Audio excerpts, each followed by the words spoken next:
Das nächste wichtige Thema ist das Thema Ausrüstung. Und da geht es nicht nur darum, dass man einen leichten Ski und eine funktionelle Kleidung hat, sondern natürlich auch um die Basis-Sicherheitsausrüstung. Schauen wir uns einmal gemeinsam an, was man überhaupt alles in seinen Rucksack einpacken muss bei einer Skitour. Also da gehört einmal die Standard-Lawinenausrüstung dazu. Eine stabile Sonde, eine Schaufel. Idealerweise eine Aluschaufel und keine von den ganz leichten Plastikschaufeln. Weil stellt euch vor, im Ernstfall von einer Lawine, da kommt es mit einer Plastikschaufel in einen kompakten, harten Schnee vermutlich nie so weit. Da ist besser, man investiert da ein paar Gramm mehr und spart dann ein paar Sekunden beim Schaufeln. Dann gehört ein kleines Erste-Hilfe-Paket in den Rucksack rein. Stellt euch vor, es tut euch selber weh oder euer Kollege hat eine kleine Verletzung. Es reicht schon eine Schnittwunde von einer Kante, man muss das einfach verbinden können.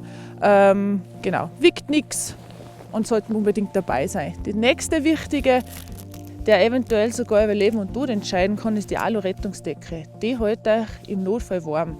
Weil die einfach gar nichts wiegt, habe ich davon immer 2 im Rucksack. Und bei längeren Touren, wo ich relativ weit von der Zivilisation weg bin, empfehle ich, dass man unbedingt einen Biwaksack dabei hat. Wenn man zu zweit unterwegs ist, reicht es, wenn einer von den beiden einen 2-Mann-Biwaksack dabei hat.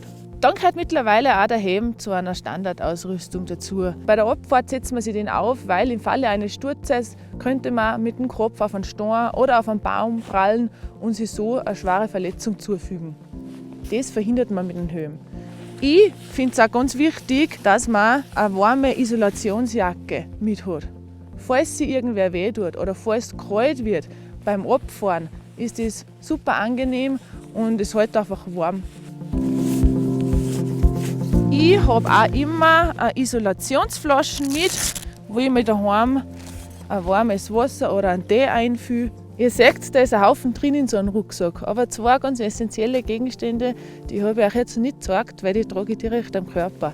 Das ist zum einen das Mobiltelefon, um im Notfall Hilfe rufen zu können.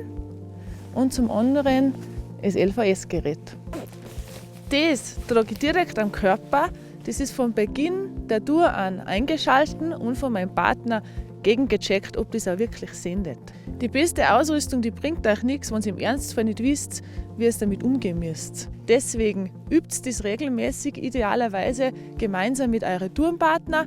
Wenn ihr niemanden habt, der euch das zeigen kann, wieder sucht euch einen Bergführer, bucht einen Kurs, zum Beispiel beim Alpenverein, wo ihr den Umgang mit der Lawinenausrüstung lernt. Werdet sehen, das gibt euch ein gutes Gefühl, dass ihr selbstständig am Berg unterwegs sein könnt. Und dann macht das Skitourengehen, ehrlich gesagt, erst richtig Spaß.